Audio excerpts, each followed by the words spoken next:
തന്നെ ചർച്ചയാവുന്നുണ്ട്. എൻ്റെ ഒത്തിടെ ഏറ്റവും കൂടുതൽ ട്രാക്ഷനുള്ള കോണ്ടന്റ് കയറിപ്പോകും. ഇപ്പോൾ ഏറ്റവും കൂടുതൽ ട്രാക്ഷനുള്ള കോണ്ടന്റ് എമ്പുരാനാണ് കഴിഞ്ഞ ഒരു 5-6 ദിവസമായിട്ട്. അപ്പോൾ അത് എല്ലാത്തിനും ചർച്ചയാവും. അല്ലാതെ ഇവിടെ ഇന്ന ചർച്ചയില്ല അങ്ങനെയൊന്നുമില്ല. മീഡിയേൻ്റെ കാര്യങ്ങൾ മാത്രമേ ചർച്ചയാവത്തുള്ളൂ. 24/7 സാറ്റലൈറ്റ് ചാനലിൽ എന്തെങ്കിലും നടന്നു കഴിഞ്ഞാൽ അത് ചർച്ചയാവില്ല. അത്രയേ ഉള്ളൂ. അല്ലാത്ത പക്ഷം രാഷ്ട്രീയക്കാരൻ കാണിച്ചാലും ഇൻഫ്ലുവൻസർ കാണിച്ചാലും പൊളിറ്റീഷ്യൻ കാണിച്ചാലും ഒക്കെ ചർച്ച ചെയ്യും. അങ്ങനെയാണ്. അതേപോലെ ഇപ്പോൾ സുരേഷ് ചേട്ടൻ്റെ താങ്ക്സ് കാർഡ് പടത്തിൽ നിന്ന് എടുത്ത് മാറ്റിയെന്ന് പറയുന്നുണ്ട്.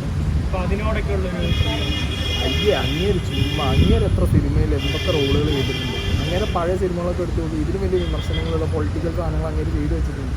ആ അങ്ങേരിപ്പോൾ വന്നിരിക്കുന്നത് ചുമ്മാ ഇതിനകത്ത് അതുണ്ട് ഇത് ഡ്രാമയാണെന്നൊക്കെ പറയുന്നു.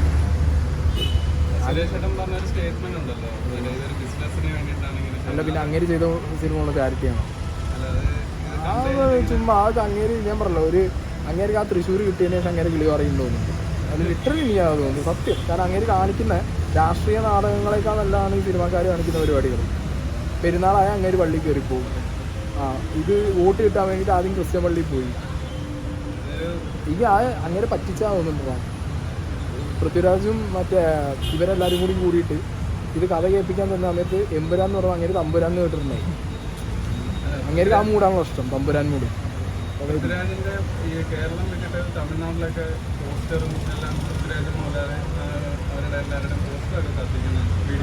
അത് നമ്മൾ മലയാളികളെ പറ്റാത്തതുകൊണ്ടാണ്. മുല്ലപ്പെരിയാർ ഇഷ്യൂ ഇതിനകത്ത് ആരും എസ്കലേറ്റ് ചെയ്തിട്ടില്ല. അത് ഞാൻ ചെയ്തിട്ടില്ല ഉള്ള കാര്യം പറയാം. ഈ സിനിമേനകത്ത് വളരെ സ്ട്രോങ് ആയിട്ട് മുല്ലപ്പെരിയാറിൻ്റെ ഇഷ്യൂ പറയുന്നുണ്ട്. മഴ പെയ്യുമ്പോൾ മാത്രമേ നമ്മൾ മുല്ലപ്പെരിയാറിൻ്റെ ഇഷ്യൂസ് എടുക്കാറുള്ളൂ. അത് കഴിഞ്ഞ ശേഷം നമ്മൾ ആ സാധനം ഡ്രോപ്പ് ചെയ്ത് വിടും. പക്ഷേ ഇതിനകത്ത് അതിന് സ്ട്രോങ് ആയിട്ടൊരു കാര്യം പറഞ്ഞിട്ട് നമ്മൾ മലയാളികളെ കൊണ്ട് അത് എൻഡോസ് ചെയ്യാൻ പറ്റുന്നില്ല എന്നുണ്ടെങ്കിൽ അത് നമ്മളെ മിസ്റ്റേക്കാണ്. പിന്നെ അവരവരെ പ്രശ്നത്തിനകത്ത് സംസാരിക്കും. കാരണം നമ്മൾ ഈ സാധനം എടുത്തു പിടിച്ച് നാളെ ആ ഡാം എന്ത് ചെയ്യുക, നമ്മൾ ഡീകമ്മീഷൻ ചെയ്യണം നമ്മൾ പറഞ്ഞു കഴിഞ്ഞാൽ അവരെന്നെ മുട്ടും. അപ്പോൾ അവരതിനുള്ള ഫൈറ്റ് അവർ ചെയ്യും. അവരത് ചെയ്യാതിരിക്കില്ല.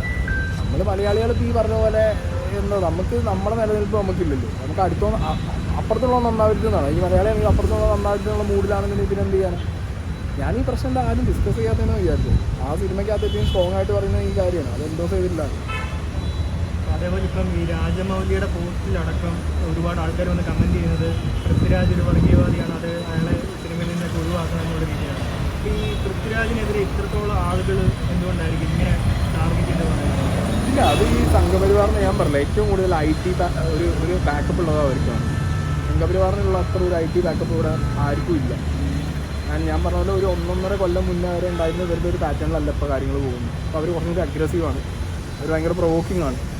പണ്ടൊക്കെ എന്ന് പറഞ്ഞു കഴിഞ്ഞാൽ നമ്മളിനി അങ്ങോട്ട് എത്ര പ്രൊവോക്ക് ചെയ്തിട്ട് വളരെ ഒരു മാന്യമായ രീതിയിൽ സംസാരിക്കുന്ന ആളുകളാണ്. പക്ഷെ ഇപ്പം അങ്ങനെയല്ല. അപ്പോൾ അവർ ഭയങ്കരമായ ഭീഷണി അല്ലാന്നുണ്ടെങ്കിൽ അമ്മയ്ക്ക് വളർത്തുന്നത് ഭയങ്കര സീനാണ് അവർ. ഇത് പണ്ടത്തെ ഒരു കമ്മ്യൂണിസ്റ്റിൻ്റെ ഒരു പാറ്റേൺ ഉണ്ടായിരുന്നു. കമ്മ്യൂണിസ്റ്റുകാരുടെ ഒരു IT സെല്ല് ഇതേപോലെ പ്രവർത്തിച്ചിരുന്നു കുറച്ച് ഒരു 5-6 വർഷങ്ങൾക്ക് മുമ്പ്. അവർ ഭയങ്കര അഗ്രസീവായിട്ട് എന്ത് പറഞ്ഞാലും നമ്മൾ എന്ത് കമ്മ്യൂണിസ്റ്റ് പാർട്ടിനെ കുറിച്ച് പറഞ്ഞാലും അവർ ഭയങ്കരമായിട്ട് എന്ത് ചെയ്യും, ഭയങ്കര നമുക്കൊരു മോശമായ രീതിയിലുള്ള കമൻസ് ഇടും. നമ്മളെ ഭയങ്കരമായിട്ട് സൈബർ അറ്റാക്ക് ചെയ്യും. അപ്പോൾ അവരൊതുങ്ങി, ഇവന്മാർ കയറി. അതാണ് അതിൻ്റെ സത്യം. ഇതിൻ്റെ